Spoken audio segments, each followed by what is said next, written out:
Hi guys, so today's episode is going to be my mini movie review. I wanted to talk to you about and recommend 4 of the movies that I watched in January. I watched more than these 4 movies, but I didn't want to talk about all of them in this episode because I have either already talked about them in a previous episode or I will be talking about them in an up and coming episode. What I will do though is I will list those movies in the comments below, and I will also link to the episode that I talk about them in, so if you are interested in my thoughts on them, you can check them out in that episode. So for example, I rewatched the original Matrix trilogy in preparation for the Matrix Resurrections, and Leigh Whannell is in the Matrix Reloaded. I have no idea how I missed that the first time. I ended up looking like that Leonardo DiCaprio meme pointing at the screen. I also watched The Night House, Ghostbusters Afterlife, Frozen, all of the Scream movies in preparation for Scream 5, and I watched Friday the 13th Part 1 and Part 2. If you guys are ever interested in what I'm watching through the month, you can always head over to my Letterboxd page. The link is in the description below. So the first movie that I want to talk to you about is Paranormal Activity: Next of Kin, released in 2021. So Next of Kin is the 7th instalment in the Paranormal Activity franchise and is again written by Christopher Landon, who also wrote Paranormal Activity 2, 3, 4 and the marked ones. He also wrote the screenplay for Happy Death Day to You, Disturbia and Freaky. Although Next of Kin is within the same franchise and the same universe, it does act as a standalone sequel. Margot, a young woman who was abandoned by her mother as a baby, travels to a secluded Amish community with a documentary film crew seeking answers about her mother and extended family. I am a fan of the Paranormal Activity movies. I will defend them to people. I know that they're not loved by everybody, and I know that the found footage subgenre is not to everybody's taste, and the Paranormal Activity movies are often guilty of being quite repetitive, but I've always found more merit in them than some, and I think that there is a greater depth to them than they're often given credit for. I always appreciated the aspect that they tried to explore of people not believing the claims of a victim, someone who's having something happen to them or just feels in their gut that something isn't right, and the people that they're telling, their loved ones, aren't believing their claims. They either don't listen or dismiss them as exaggerating or accuse them of doctoring and fooling around with video footage. Next of Kin, while having a demon within it and the use of cameras within the movie world, I'm not completely sure why they actually decided to call this a Paranormal Activity movie when it has such a different feel to it and such a different tone to it. It's no longer set within the main character's home, it no longer follows the storyline of Katie and Hunter and Toby the Demon, and the use of the cameras within the world is completely different this time as well. So they're now using HD camera footage and drone footage as well, and the first time that they cut to drone footage, it really jarred me because it was so surprising to find this in a PA movie. And in the original movies, the idea was that this footage had been found and edited together and time-stamped to be used as evidence in a crime. And in this one, it's a little bit different. The drive behind it is that the main characters are making a documentary, but the footage is edited and I think time-stamped to a certain extent, but I don't know why. You see, all the footage is not from the main character's cameras, so I'm not sure that it's that they edited it all together to make their documentary. Some of the footage is from body cams and squad car cams of the police officers that arrive on the scene at the end of the movie, so I don't know who would have access to both that footage and the main character's footage and has edited it together. So in that respect, that just didn't feel as organic as it did in the first 3 to 4 movies. This also, hands down, has to have some of the worst and dumbest choices of characters in horror movies I've ever seen. Now, in the original movies, I know I keep comparing it to the originals, but in those originals, the characters don't leave the house which the events are taking place in because either they don't believe what's happening or it's their home. So for an audience, it's believable as to why they're not leaving. In Next of Kin, they're just guests, they're just visiting this Amish community. They don't have to stay. And if it was me, you would not have seen me for dust after the first strange event happened. I would have been out of there. But these guys, they decide to not only remain, but begin to start putting their nose in places where it doesn't belong. They even start investigating strange noises in spooky abandoned bedrooms in the middle of the night. But the worst, the main offender has to be when they find a very long, very dark, spooky hole in the ground that they have found in a spooky church that was locked and bolted and hidden in the middle of the woods. They decide to, yep, of course, abseil down into the hole of hell. Yeah, that would be a hard no from me. But all of that said, this is still a really enjoyable movie, and it is one that I would recommend. It has some incredibly beautiful shots within it and some really good scares as well. Aside from a few silly cheesy jump scares, there are some that are cleverly done, and it's also quite refreshing to have a different setting after so many familiar and copy paste repeat settings in the original movies. And I also think what's great about Next of Kin is that if you have historically not always been a fan of the Paranormal Activity movies, you might actually want to give this one a go, because you might find something that you enjoy within it, as it is so different in tone.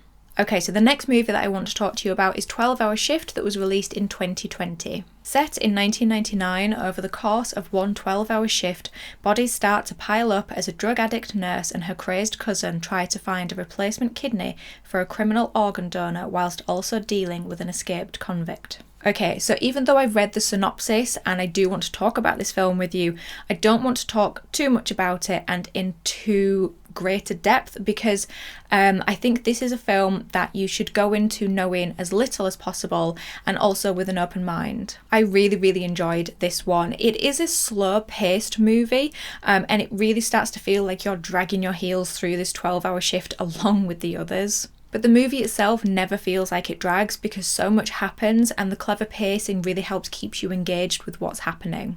There were a couple of scenes that made me feel slightly anxious, and the movie at times can feel quite stressful, but it's always in an entertaining way. 12-Hour Shift is a genuinely and effortlessly funny movie, and a lot of the humour comes from the absolutely batshit crazy characters in this film.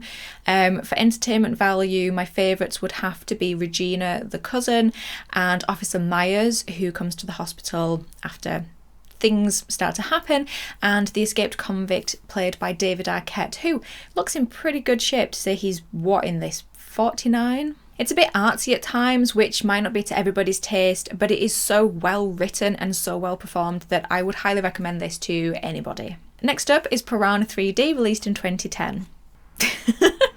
There is an oddly large number of fish in this movie about boobs. During spring break on Lake Victoria, a popular waterside resort, an underground tremor releases hundreds of prehistoric carnivorous piranhas into the lake. So Piranha 3D is a loose remake of the original Piranha, released in 1978. So I did originally watch Piranha 3D back in 2010 when it was released. I'd read that Steve McQueen's grandson was acting in it and was curious to check it out, but I didn't remember a huge amount of it. But the other week I got this odd craving to rewatch it. On its release, it received pretty positive reviews and it has a fresh rating of 74% on Rotten Tomatoes. I think the general consensus is that this movie knows exactly what it is. It is good humoured trash that combines gore, laughs and nudity. So many boobs. For me, the main thing that stood out from this movie is just how many nods and references there are to other horror movies. It's like the writers got together and thought, right, how many references can we think of, and let's build a movie around those. The film itself opens with Richard Dreyfuss, who played Hooper in Jaws, dressed as Hooper from Jaws, sat in a boat singing "Show Me the Way to Go Home." And talking of the cast, it is off the chain in this movie. Alongside Richard Dreyfuss, it also stars Christopher Lloyd, Dina Meyer, Adam Scott, Eli Roth, Greg Nicotero, Elizabeth Shue, Ving Rhames, Kelly Brook, Jerry O'Connell, and Steve McQueen's grandson, Stephen McQueen. This movie, it is what it is. It's sleazy and it has very little substance to it, but I can't deny that it is a good laugh. If you're a gorehound, then Piranha 3D has some scenes for you, even though the CGI is a little naff. Very naff in some scenes. There were some of the piranha attacks that were done so well that I had to look away from them. Hey, and props to Piranha 3D, because before this movie I had never seen a bitten off CGI male genitalia floating in the ocean that was eaten up by a passing piranha, only to be spat back out again. And the final movie that I wanted to talk to you about is The Call, a Korean horror movie released in 2020. So The Call was originally supposed to be released in cinema, but due to world events, this was delayed and then it was released straight to streaming and is currently on Netflix in the UK. Connected by phone in the same home, but 20 years apart, a serial killer puts a woman's past and life on the line to change their own fate. So I checked online and The Call currently has a fresh rating of 100% on Rotten Tomatoes and an audience score of 80%. I am generally a fan of Japanese horror and Korean horror, but the synopsis of this one in particular piqued my interest and I'm so glad that I put it on because I absolutely loved this movie. So I've seen this film described as both a thriller and horror online, and yes, while there are definitely thriller elements to it, I would say it is much more of a horror movie. There are some genuinely chilling scenes in this movie, and I always feel that the difference in language and style of home and culture really and wonderfully helps add to the atmosphere of the movie, because from the get-go everything already feels a little bit offset and a little bit disjointed from my own reality. And I think that both leading ladies in this movie did an incredible job in their role. Both were given the opportunity to portray quite a range of emotions and characteristics. And The Call has some really nice visuals. The house that is the majority of the setting for the film is both really beautiful and intensely spooky at the same time. There are quite a lot of fervid food scenes as well in this movie. There's lots of images of characters biting into plump strawberries and the strawberry juice dripping down their chin.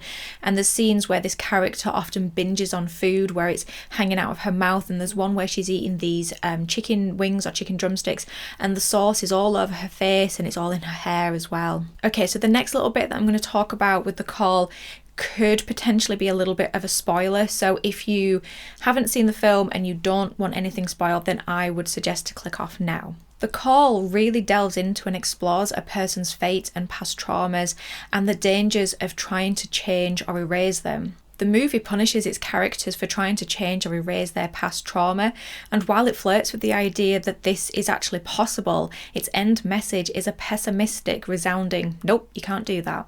The ending alone, while slightly puzzling, is the perfect example of how the movie punishes its character, but also the audience's time as well, for believing that this happy ending is actually possible when the film has quite clearly shown us that it's not. It just can't resist doing this one last switcheroo and twist of the knife. I would highly, highly recommend this movie. I gave it 4.5 stars on Letterboxd, and if you're not someone who generally likes movies with subtitles, the UK Netflix does have a dubbed version.